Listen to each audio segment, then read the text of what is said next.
નમસ્કાર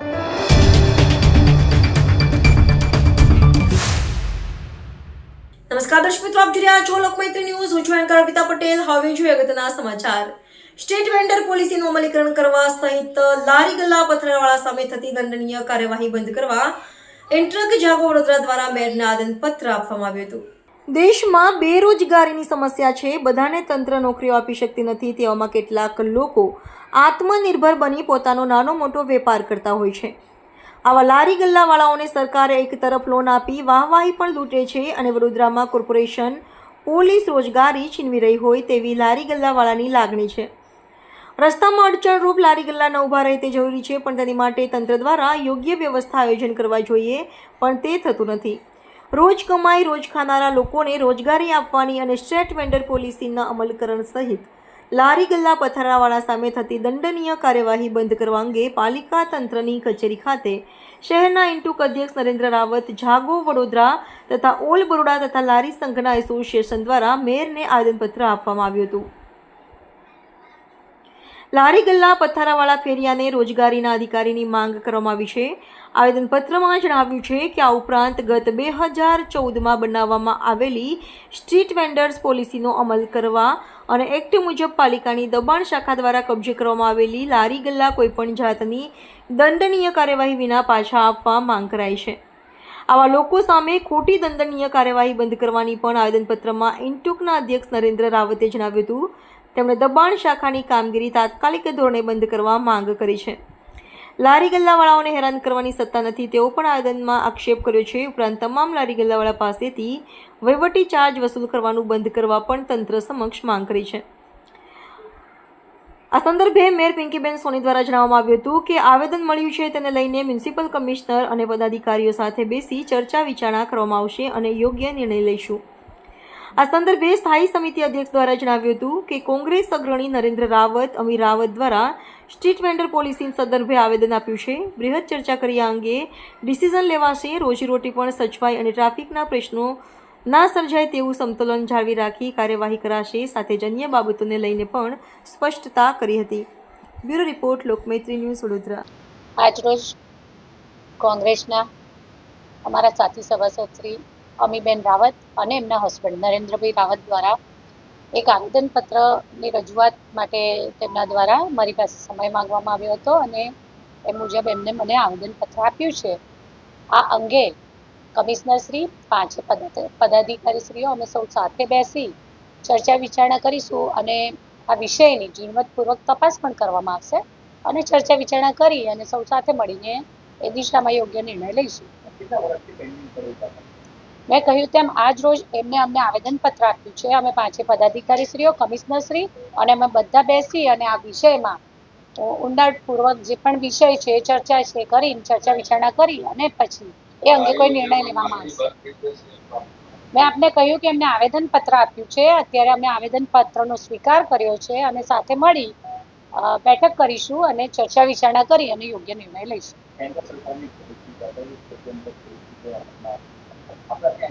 મેં આપને કહ્યું તેમ કે એમના દ્વારા આવેદનપત્ર રજૂ કરવામાં આવ્યું છે. અમે બધા સાથે બેસી ચર્ચા વિચારણા કરી અને ત્યારબાદ જ હું કોઈ જવાબ આપી શકું છું. હજી હમણાં એ લોકોએ માત્ર આવેદનપત્ર આપ્યું છે. અમે 5 પદાધિકારીશ્રીઓ, કમિશનરશ્રી બધા બેસી અને આખા વિષયની ઝીણવટપૂર્વક ચર્ચા કરવામાં આવશે. ચર્ચા વિચારણા કરી અને યોગ્ય નિર્ણય લેવામાં આવશે.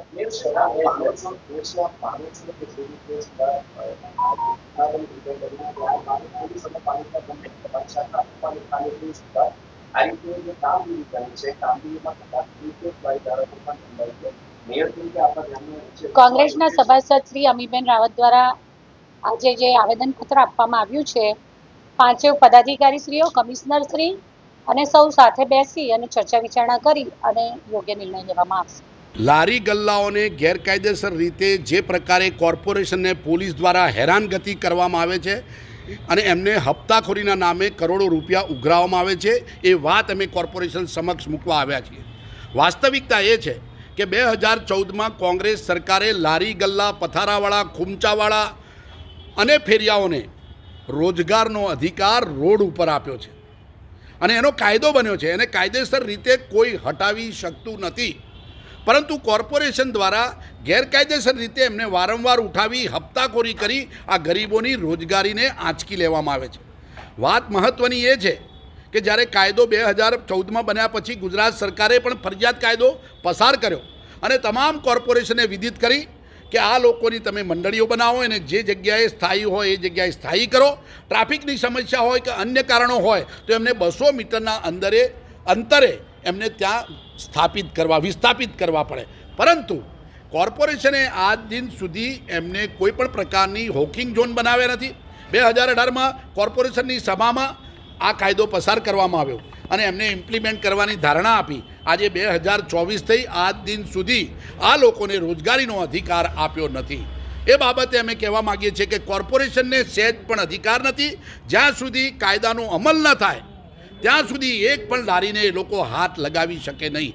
પરંતુ આ ગરીબ જનતાને અત્યાચાર કરી વારંવાર આ પ્રકારનું કૃત્ય કરવામાં આવે છે. અને અત્યારે હમણાં જે છેલ્લું કૃત્ય કરવામાં આવ્યું છે કે જે પ્રકારે ગુનાખોરી વધી છે, જે પ્રકારે એક્સિડન્ટ થાય છે, દારૂ, જુગાર અને ડ્રગ્સના નામે જે પ્રકારે લારીઓને ખસેડી લોકોને એવું બતાડવામાં આવે છે કે જે લારી ગલ્લાવાળા જવાબદાર છે. તમે કાયદો અને વ્યવસ્થા જાળવી શકતા નથી. એને છુપાવવા માટે તમે ગરીબ લોકો પર અત્યાચાર કરી રહ્યા છો. વાસ્તવિકતા એ છે કે આ જે કૃત્ય કર્યું છે એ હેઠળ મ્યુનિસિપલ કોર્પોરેશન અને પોલીસ કમિશનર ઉપર કાયદાકીય રીતસરની કાર્યવાહી થાય. બીજી તરફ તમે આની એક મહત્ત્વનું કૌભાંડ બહાર પાડું છું કે આ કેમ થતું નથી. ભારતીય જનતા પાર્ટીના શાસકો આ લારી ગલ્લાવાળાઓને એમનો રોજગારીનો અધિકાર માટે કેમ કરતા નથી? કારણ કે એમની કરોડો રૂપિયાની આવક છે, ભ્રષ્ટાચાર છે અને કોર્પોરેશનને થતી આવક એ લોકો લૂંટી જાય છે. એનું ઉદાહરણ કહું કે હમણાં પૂર પહેલાં જ કે 55,000 લારી ગલ્લાવાળાઓને પ્રધાનમંત્રી સ્વનિધિ યોજના હેઠળ 50,000ની લોન આપી. હું તમને પ્રશ્ન પૂછું છું કે એક રસ્તા પર ઊભેલો લારી ગલ્લાવાળાને તમે 50,000ની લોન કેવી રીતે આપી શકો? અને જો તમે લોન આપી હોય એનો મતલબ એ કાયદેસરનો માણસ છે, તમે એને રેકગ્નાઇઝ કર્યો છે. અને આ તો પ્રધાનમંત્રીની વાત છે, કોઈ સામાન્ય વાત જ નથી. એનો મતલબ 55,000 લોકો લારી ગલ્લાવાળાઓ રસ્તા પર છે. લગભગ 22 લાખની વસ્તીની અંદર 3 થી 4 લાખ લોકો આ લારી ગલ્લા ઉપર પોતાનું જીવન નિર્વાહ કરી રહ્યા છે. એક જણને રોજીરોટી ના આપી શકતા આ લોકોને કોઈ અધિકાર નથી કે એમની રોજીરોટી છીનવી શકે. હવે મહત્ત્વની બાબત હું હપ્તાખોરીની વાત કરું છું કે આ ભારતીય જનતા પાર્ટીના નેતાઓ હપ્તા કેવી રીતે ઉઘરાવે છે. 55,000 દર મહિને તમે બધા જ જાણો છો કે 500 રૂપિયાની પાવતી વહીવટ ચાર્જની ફાટે છે.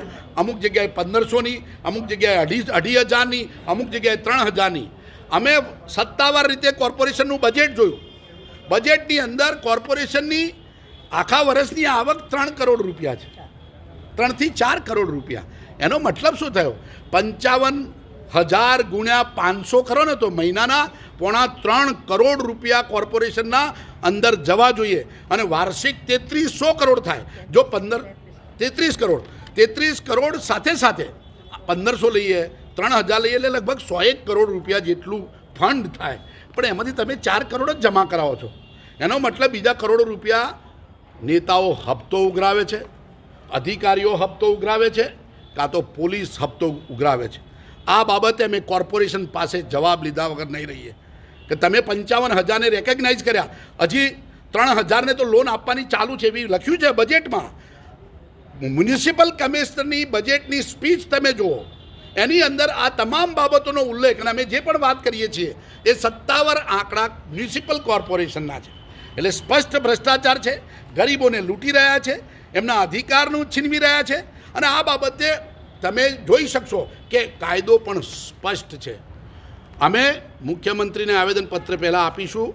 પોલીસ કમિશનર અને મ્યુનિસિપલ કમિશનર કે આ સત્તાધીશો ઉપર કાયદેસરના કાર્યવાહી કરવામાં આવે. આ લોકોને મફત પોતાની લારી ગલ્લા પરત આપી એમને ધંધો રોજગાર કરવાનો અધિકાર આપે એવી પહેલાં અમારી માગણી છે. લોકમૈત્રી ન્યૂઝ સાથે જોડાયેલા રહેવા અમારા યુટ્યુબ ચેનલને સબસ્ક્રાઇબ કરી ફેસબુક અને ઇન્સ્ટાગ્રામ પેજને લાઇક અને શેર કરો.